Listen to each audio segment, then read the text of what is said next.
I'm squelching through the grass on an August night. We're at the Alejandro's house party.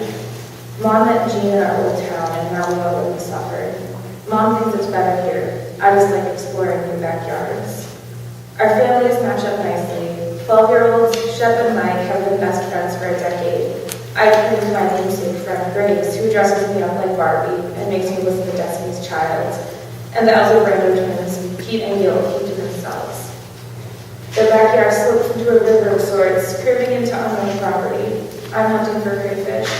Net in hand, I crouch on a stone and hope to catch one of the many lobsters jutting into a different crevice. The algae-glossed rock betrays my balance, and I'm soaked from my right ankle up to my shorts. My power-cut girl sock chafes my foot. I must be 5 because my front left tooth is threatening to leave any day now. My right jumped ship last week. Soon I will have the kindergarten double-wide gap that marks my class photo, starts my overbite, and makes eating toast close to impossible. For now, I press my tongue against that loose tooth and delight in the twinge of the strings that barely keep it in place.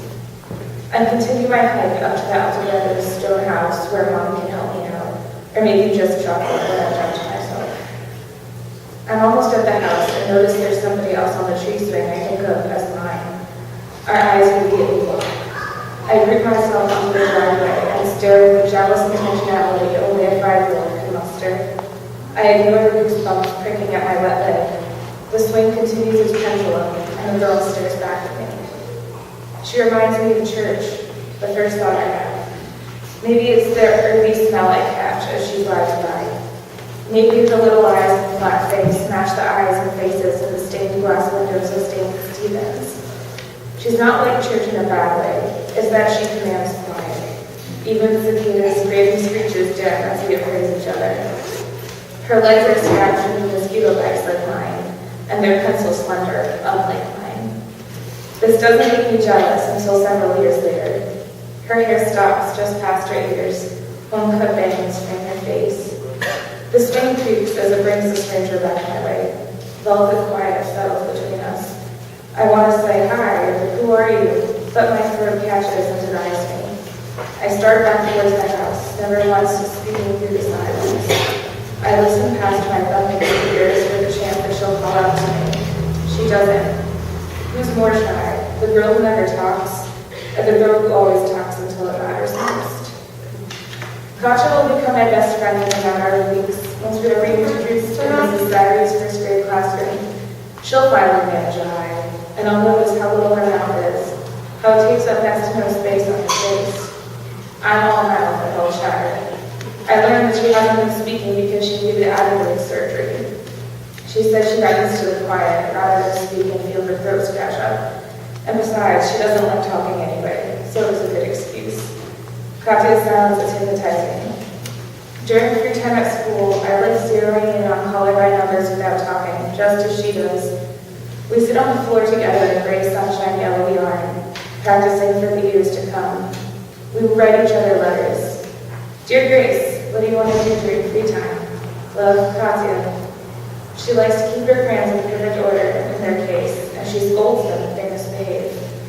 I'm mystified, but I never want to be away from her. Soon enough, everyone knows us as a unit. Grace and Katya morphs into one convenient name that always guarantees 2 faces. One day in 2nd grade, we're on Encarta.com looking up videos when Mrs. Sari isn't around. Wikipedia is a distant prospect. All we have for online browsing is this Microsoft encyclopedia with questionable factoids. Adam Brenner bumbles over to us and swivels the box monitor so only Katya can see he's typing. A couple of clicks later, he says, "Koch, translate what this guy's saying. You're German, right?" He's laughing a little bit, which I can only guess is because his mispronunciation sounds like crotch. I scooch my chair closer to Koch's so we can both watch what Adam's up to. She's quiet as usual, but to my surprise, nods. She seems ready for once to entertain the perpetual frustration that is Adam. Maybe we're best friends because we both have a low tolerance for people who annoy us. Katya's face soon blazes over as a grainy video of Hitler's 1933 speech starts playing.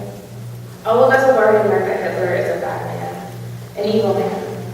While I have yet to realize the full extent of evil, something about Adam's request feels wrong. My face blazes in shame and protest. Katya is disconnected. She's staring at the screen and I can't quite see where she's really looking. Again, my thoughts turn to church. Katya could be a statue at St. Stephen's, calm, rigid. Yes, her mother was born in Germany. Yes, she speaks German. No, she's not a Nazi. I later learned that some classmates ran away from her in the library. They'd been reading about World War II. I want to find where she's gone in her imagination, or scream at Adam, or ask if she is okay. Her lips stay closed. She refuses Adam's assumption, and she refuses to make Hitler's words known to a room full of 7-year-olds. The video clip, filled with yells through the buzzing news footage, finally ends. I stand up, my anger unexpressible. Katya rises too, and we leave the computers to write more letters. Then the memory flickers to an end. Katya has never lost her focus of silence, her devoted listening, or her smell of frankincense. We have survived broken bones. We have survived pregnancy tests. We have survived college applications. To me, she is the spitting image of divinity. She has never been to church.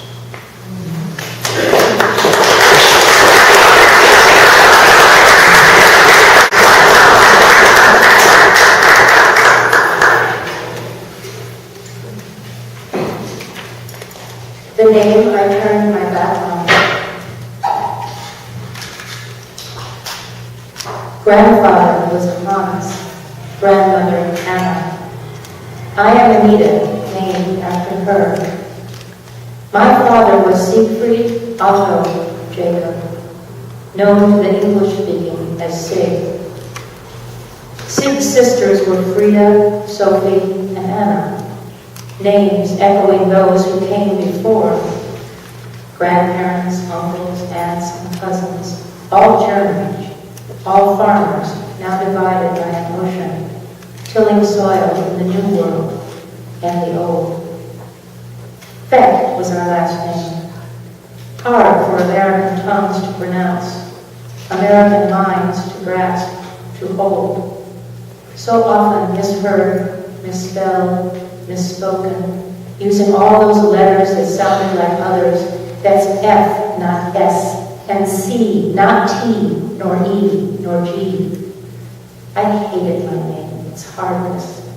It's hard to feel so foreign, so different. And for darker reasons. I was born in September of 1941, the middle of a war. 3 months before my people officially declared my father's people to be those Nazis hailing Hitler, and his thus becoming the enemy of mine. And consider this too, my name crossed the Atlantic. Yes, my people sang carols in a foreign tongue, yet the tune, Stille Nacht, was familiar to our neighbors, like the corn we raised on those Illinois farms. Our ways, not so strange as the Japanese farmers who crossed the Pacific to build railroads in the West, who worshipped in temples, who danced to shakuhachis at festivals to welcome another new year. Nor were I and mine rounded up, held in camps, our property stolen. No one called us traitor for bearing our surname. Our faces looked the same as the families next door. Shame was an internal thing. I took a new name when I married David. His was Kline, German and Jewish.